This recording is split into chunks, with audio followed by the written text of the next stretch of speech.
We got on the TV show Shark Tank. I got to pitch there in 2017, ended up getting a deal with Mark Cuban, and then that really boosted my career off to what it is now. We grew the company from $0 in revenue to a little over $6 million in revenue in about almost 2 years. So I realized cash flow is king. If people would just have more conversations, talk about the more important topics that are out there, I think we could, we work on a little microcosm and do our thing and focus on what we can do, focus less on what goes on outside, right, and less distraction. I was fortunate to have a full family, but my parents were very strict. I wasn't able to do a lot of the things that my mind and body and soul wanted to do. I think that the main issue here is that people avoid to do the work, right? That's where the crucial part comes in. We grew up very poor. My parents never had a lot of money. What we have is we're clouded by emotional judgment, like the news, social media. It makes us irrational. Yeah, realizing that their job is probably not that fulfilling, right? That it's not all about the money. The truth is that your actions are telling me that money actually matters quite a lot. It actually quite matters too much. That was the first time in my life that I realized network is important. It's just by being around these people, my life changed. We don't talk about failures, we always talk about the one thing that worked. Welcome to the show, George. Thank you, love to be here. Perfect, man. So we've been at dinner yesterday and we talked about a couple of topics, and I think it's probably best if you just introduce yourself because, this is your new channel. All right. I'll see you later on for sure another time, but this time it's... So my name is GearJunkie. I'm from the US. I was born and raised in Macon, Georgia. My parents are first generation Taiwanese. They left Taiwan and come to America for a better life. I'm the oldest of three, and from a young age I just knew that life was different.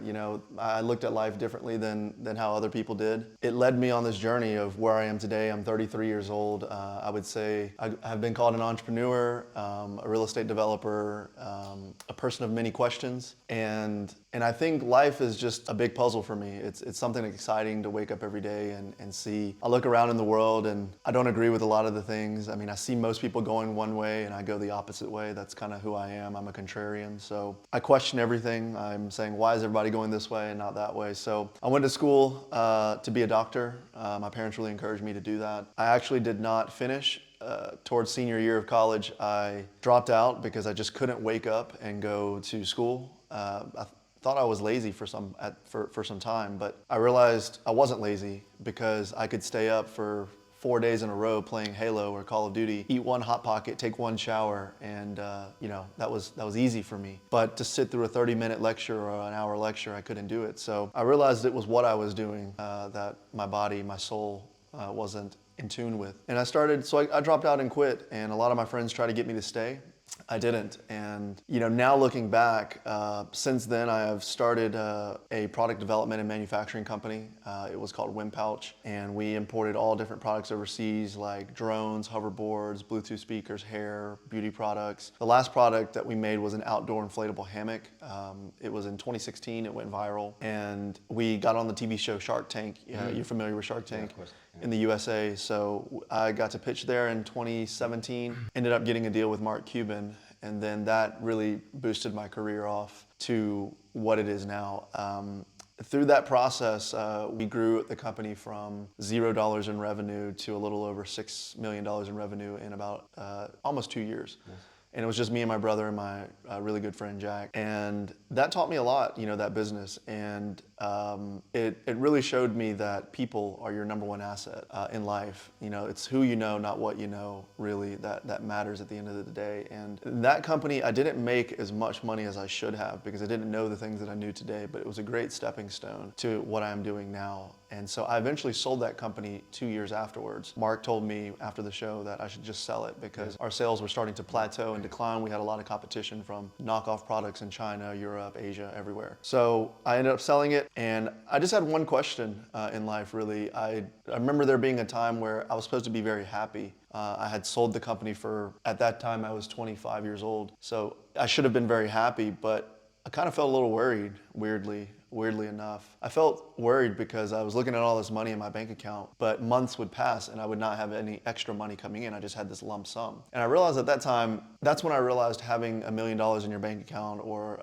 $100 million in your bank account, sure, that's a great thing, but that matters less because it becomes $1 million to $100 million problem at that time. You have taxes, you gotta protect it, right? U.S. bank accounts only protect you up to $200,000 FDIC insured, and you don't really get all the money back immediately.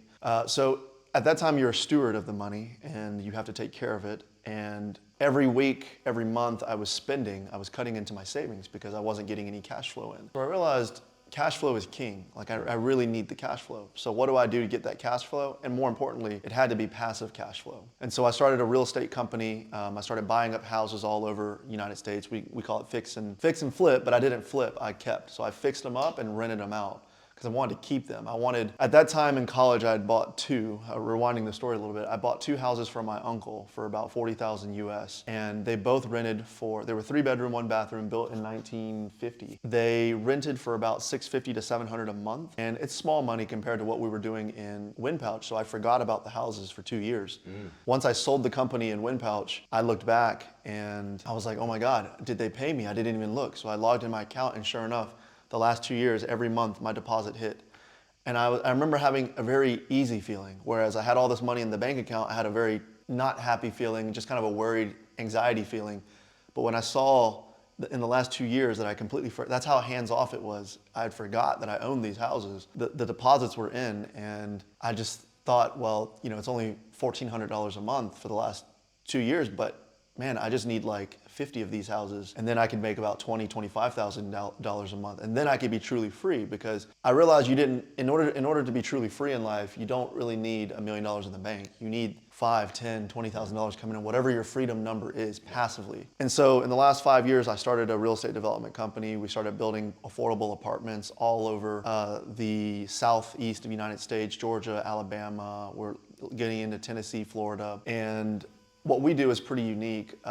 Everybody in the United States primarily builds luxury housing, because luxury is where you make the most money. It has enough juice, it has enough profit for everyone to make money. But what we do is we go the opposite. We build for the people that are forgotten. No one builds for them because it's not as profitable. It's still profitable, but it's not as profitable. So since then, and since 2017, when I sold the company, I jumped into real estate, and the goal was to make $20,000 a month in passive income. And since then, we have built 800 apartment units over 6 cities, and this year we're building 1,200. So I became an apartment developer, so I developed the projects. We also became our own general contractor, which is constructing the apartments, and we also manage them. So we're vertically integrated, and that's where we are today, present time. Yeah, sounds great, man. Like there's so many points where I could have touched upon, but I think let's start a little bit earlier, because that interests me, because we also talked about that yesterday. Like, where does that drive come from? Immigrant, right? Grandparents, parents. Do you have to prove something to people? Do you have to prove something to yourself? Where does failure come into that? Because I think that's also something that we don't talk about enough in our society, right? Like, we don't talk about failures. We always talk about the one thing that worked, right? Was that Shark Tank business the first one you built, the first one that worked, or did you have like failures before that as well? Well, sure. I've had failures all my life, even way before that.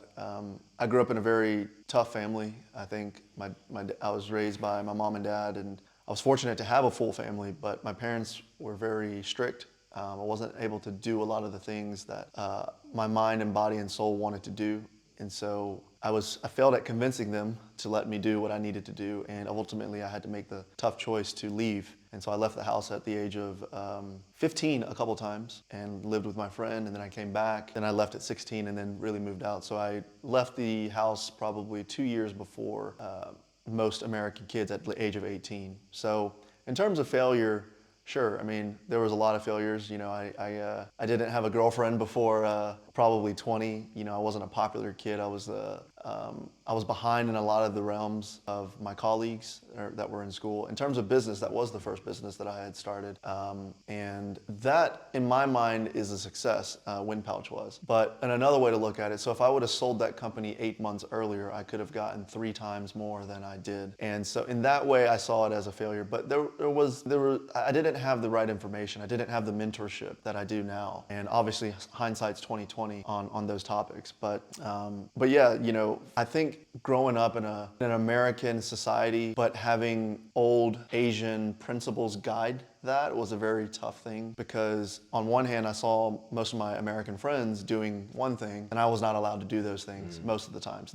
I wasn't allowed to have sleepovers, video games. I wasn't allowed to have extra money for arcade games, and I just felt like left out a lot, because I would have to either beg my friends to like help me out, give me some money, or go to their house and play, or have to find other means, right? Like I was stealing my parents' little coins, and then I got caught playing with the arcade, and got really beat up over that. So Interesting, yeah, because I can relate to that, because my mother was also basically not German, right? Well, she is not German, and I came to Germany, right? I had the same kind of experience, right? Like you want to do stuff, and like cultures kind of clash a little bit, right? In that sense at home, right? Because there's fear that comes in from that side, and all these different topics that are quite relevant at that time, especially when we're kids, right? And then we kind of get detached a little bit, right? We find our own little group, or maybe not, and then I think that's where that spirit comes from, right? That's why we always do shit, right? We just keep pushing.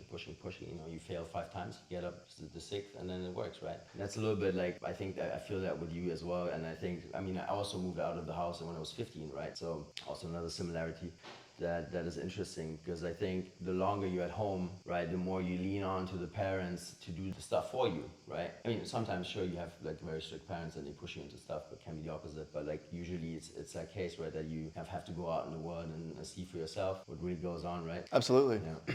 I, to answer your question about so before I started WindPouch, we did a lot of products like hoverboards, drones, Bluetooth speakers, hair, nails, just whatever from Alibaba.com. Yeah. So I speak fluent Mandarin, English, and Spanish. And so I guess I'm fortunate to be able to speak English and Mandarin, which I think is the 2 most important languages to know, at least in business today, with China becoming, such a large producer of the world's economics. And, I was importing these products overseas, and I would have to switch products every 6 months because there would be a life cycle. I would know the products early, I would sell them, and then all the competition would come, and then I couldn't sell it anymore because I wasn't able to make a profit. Then I'd have to change another product. And I did that for about 5 years, and it was still great. I made great money, but having to change from product to product to product every year, I felt like I had to become a new master at something every 12 months. And I never felt like I could be good at one thing for the rest of my life. And so I started thinking, what is an industry that was relevant, say, 1,000 years before I was alive, and will probably still be relevant 1,000 years after I pass away? And of course, food, water, shelter, right, are the 3 things that humans need from the beginning of time. So, okay, food, not really excited about that. Water, not really excited about that. But shelter, housing, really excited about that, right? I already owned a few real estate projects at that time. And I started looking at real estate, and I started thinking, because this is how my mind works.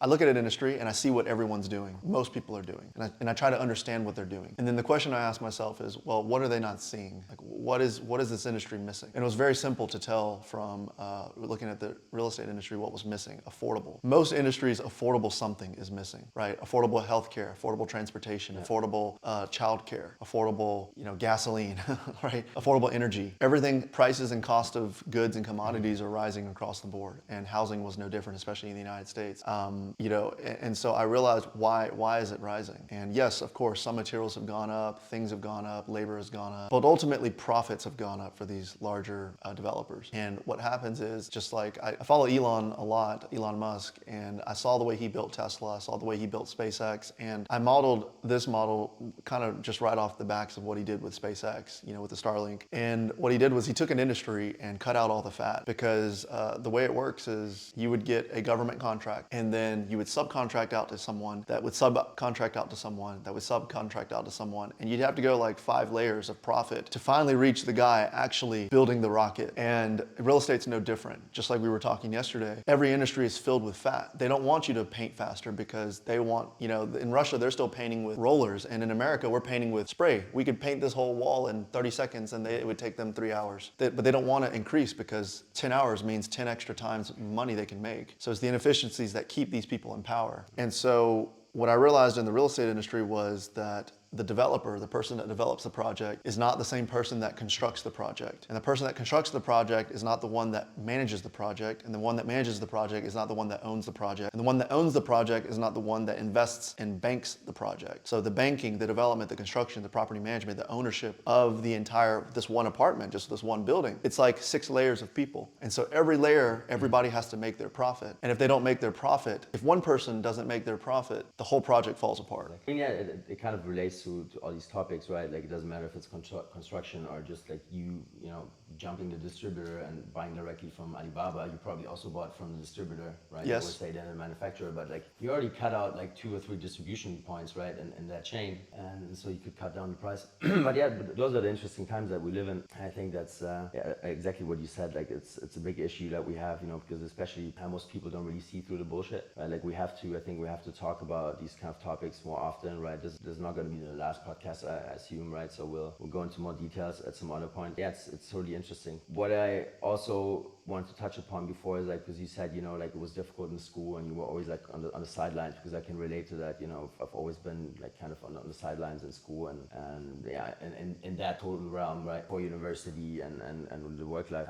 Do you feel like these past 2-3 years now have kind of been a little bit the same, you know, where we've had to evolve as men, right? And then we kind of ended up in a place where we're alone in a lot of these situations, right? And kind of life has pushed us in a direction where there's not a lot of people that really understand what's going on. Like, can you relate to that? Absolutely. I would say that I had a lot more friends when I didn't think like this. I had a lot more friends now I don't know if they would be real friends, but at least I had the illusion that I had a lot of colleagues and friends and people that I could call and do fantasy football with and whatnot. But you know, when your priority changes in life, things around you in life change, right? That's the natural order of things, right? In order for you to change, your environment has to change, the way you think has to change. And in a lot of aspects, I wouldn't change anything. Like, I like the person that I am now, that I've become, and I wasn't put on this earth. You weren't put here to be the same. And so in a lot of ways, yes, you know, looking around at my friend circle from even college per se, so that was 10 years ago, I don't really talk to a lot of the people that I used to talk to in college. And I think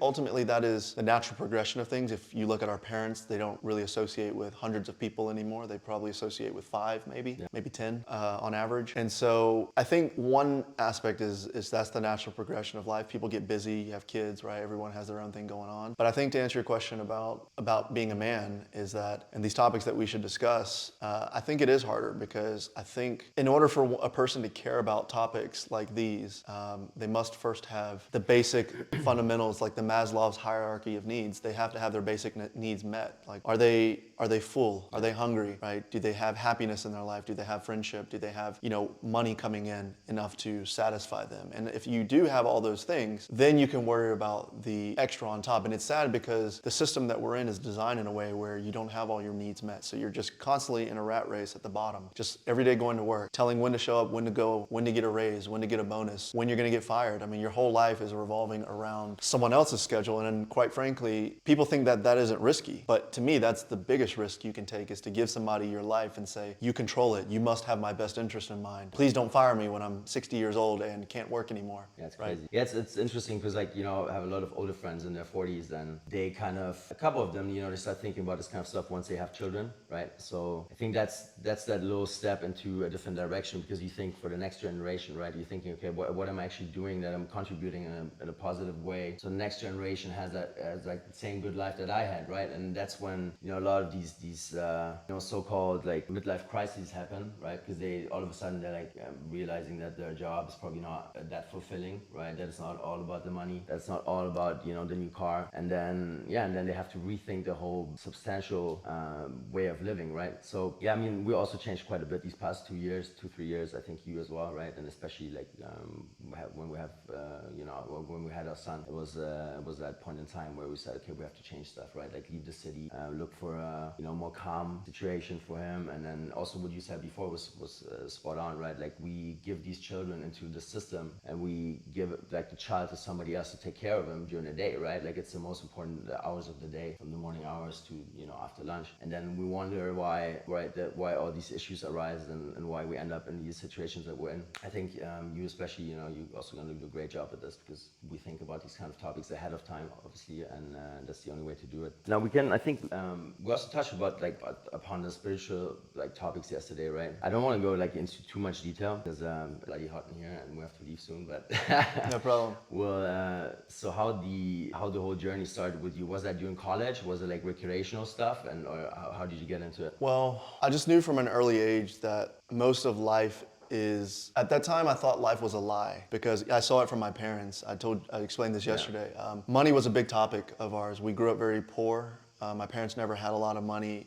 They had enough to survive. We weren't struggling, like we weren't on the streets or anything, but we had enough for what we needed, but the things that we wanted, we didn't have money for. So we had everything that we needed, nothing that we wanted. And that by all means is great, but when you're young, you don't understand that. You want what you want, right? You want the TV, you want the Xbox, you want the nice things. And so when I would approach my dad, he would say, money doesn't matter, money's not important. We were not allowed to talk about money at the dinner table. It wasn't up for family discussions. It wasn't an open topic. And I was always wondering why my parents were so secretive about this. So we speak Mandarin in the house, but they also can speak Taiwanese, which is the native tongue of Taiwan. So whenever they wanted to talk about money things or topics they didn't want us to understand, they would speak in Taiwanese. And we would go to the grocery store for buy food, and I would see this, and they would say money doesn't matter out of their mouth, but their actions would say something different. So they would say, George, go get us some chicken or go get us some vegetables. And I would pick the organic, the more expensive, the healthier option. And they would say, no, go put that back, go get the $1 a pound chicken instead of the $5 a pound. I'm like, why? This is healthier. They're like, oh, because it's more expensive. And I was like, well, I thought money doesn't matter. I thought like it's,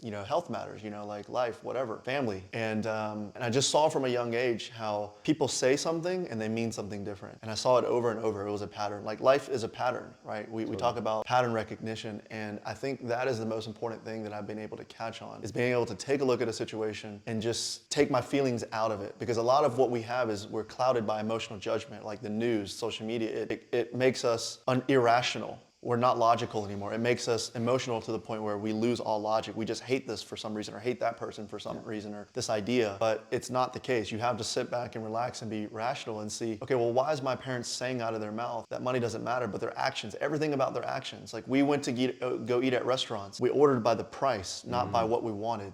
We chose based upon what's the cheapest item on the menu, based upon what we actually really wanted. And I just knew from a young age that something didn't feel right about that, because I could tell that wasn't the truth. Like the truth is that your actions are telling me that money actually matters quite a lot. It actually quite matters too much, because everything, all the decisions that you're doing during the day, like, it revolves around money. It's such a big topic that everything revolves around it. And so I knew from a young age that driving to work, seeing all the cars and traffic, that I didn't want my life to be like this. There had to be a better way. But I didn't know anybody in my network that was able to break free, I guess, from the matrix, from the system. And it wasn't until college I joined a multi-level marketing company, a MLM. And they taught you how to personal develop. I was meeting men and women that were making $15,000, $20,000, $50,000, $100,000 US a month, right? And my parents were at work like from 6 a.m. to 7 p.m. And we were at their house at a mansion at like 2:30 p.m. in the afternoon, and they were just chilling, and they were showing us these checks that were coming in and how they did it. And that was the first time in my life that I realized network is important. It's who you know, not what you know. Like I said in the beginning, it's just by being around these people, my life changed. And because they empower you, they tell you to read these certain books, they teach you how they think, and just being around them, asking them questions, you get to really dissect the way their mind thinks. Like, why do they care about this and my dad and my parents don't care about this? Why don't they care about this topic, but my parents are very gung-ho about this topic? So you start realizing in order to have certain things, you must let certain things go, and you also must obtain certain things that you don't have. So, and I wouldn't know this if it wasn't for being surrounded by these people. And since then, it's like a stepping stone. You meet these people, then you meet their people, then you meet their people, and it just kind of goes, and you start getting this really positive snowball effect of meeting the right people in your life. And I think that's what really started me on this journey of where I am now. And now money isn't the most important thing in life, but tell that to someone that has no money, right? Health is not the most important thing in life, maybe, but tell that to somebody that doesn't have health, right? And so I think in balance everything, I think it was just why I'm here in Croatia with you. We're in Croatia now at lovely Max's house, and we met online through another podcast, and Max reached out, and it's been lovely to meet people like you, because there's not a lot of us out there. I've traveled to 60 countries, and I really haven't met a lot of people like you and I, and so it's always good to hear from people like you. Yeah, I mean, that's the great thing about social, right? Like we always talk about, people talk about how bad it is. I mean, it does influence you, right? If you don't know how to handle it, but like, that is the best example of how it can actually be a positive change, right, to society as well, right? If people would just like have more conversations, talk about the more important topics that are out there, I think we could, we work on a little microcosm and do our thing and focus on what we can do and focus less on what goes on outside, right? And less distractions and on what we can control at all times. And then I think we can, work towards a better society in general, right? I think that's where we have to start, just with ourselves. That's the only thing that we can do in the end. Absolutely, and hopefully like podcasts like these, they can get out and have other people that have been thinking these thoughts. But it's not easy to say these thoughts, because as soon as you say these thoughts, It's happened to you and me. You become an outcast, an outsider, and breaking away from the system is like The Matrix, the movie. You know, you're not going to be popular. Everybody would rather stay in the Matrix and alive because it's more comfortable. And if it's comfortable, hey, I'm not here to tell you that you should come out of the Matrix. I'm just here to tell you that, you know, if you knowingly know that you live in a lie and later in life you obtain some kind of ultimatum, like you get fired at the age of 60 and no company wants to hire you because you're unemployable at this point, they can go hire a 20-year-old for the same price as they're paying you, or less, a lot less, then you have no one to blame in life but yourself. And those are hard topics to discuss. But now, as late 20s, early 30s, even 40s, you have the time, right? You have the time to change and do something different. But it's time to find people like us, right, to reach out and see who has taken the step. Because I think everyone, if they dug deep enough in their network, they know at least one person. Like, think about all your friends. They know you as the one that broke away. So they know one person in their network that has done it. It's just hard to reach out, because reaching out would effectively mean that you're giving up on the Matrix, which is could look as a bad thing. But once you come around, I mean, you're living a happy life now. You know, I'm living a happy life now. And sure, we have hard days. Life is hard. Totally. I mean, I think that the main issue here is that people avoid to do the work, right? Like that's where the crucial part comes in, because they know there's something there, that something doesn't add up, and they feel it's deep, right? Like it's like deprogramming, it's stuff from the past, right? Like, and you have to work on it. You have to really put time and effort into it. And that's what they run away from. And I think that's why nobody wants to change, because they're comfortable, right? Like, it's cool. I got the money coming in. I got the job. I got the business. I got the children, whatever. But like these topics have always been shoved to the side, right? Because they're really uncomfortable to like talk about. But yeah, I mean, in the end, you have to embrace it, and you have to go for it, because otherwise you're not moving, not evolving, right? And that's what we're all about. So I think everybody has their time. I think people come around. I've had a lot of friends that have reached out, and I think ultimately people want to do better. I think people that are listening to this podcast, if you've had an idea, that the best thing to do is just to reach out to someone that you know that has done this, and it makes it a lot easier, because life is about community, right? 100%. Like, you have to have a community, and it's easier for you to do something if you have 5 or 10 other people who are doing the same thing, right? That's how religion gets started. That's how cults get started. You know, that's how things like that. That's how action gets started. It's rarely one person, but if you can go out and do that, I think it's very action is the right word. Action. Just action. Just keep going, or start at least, and then you see where you end up. Starting is the main part. Nice, man. So what's your next plans for the couple of days? Like, you're traveling, right? I'm going to all over Croatia, and then I'm going to go to Bosnia, and then I'm going to go to Albania, Romania. So I love asking questions. That's how I get out and just see the world and get that perspective. I think that's important. Ask better questions, right? Ask better questions. Right. Amazing, man. Thank you for coming. Absolutely, man. I'll see you on another one. All right.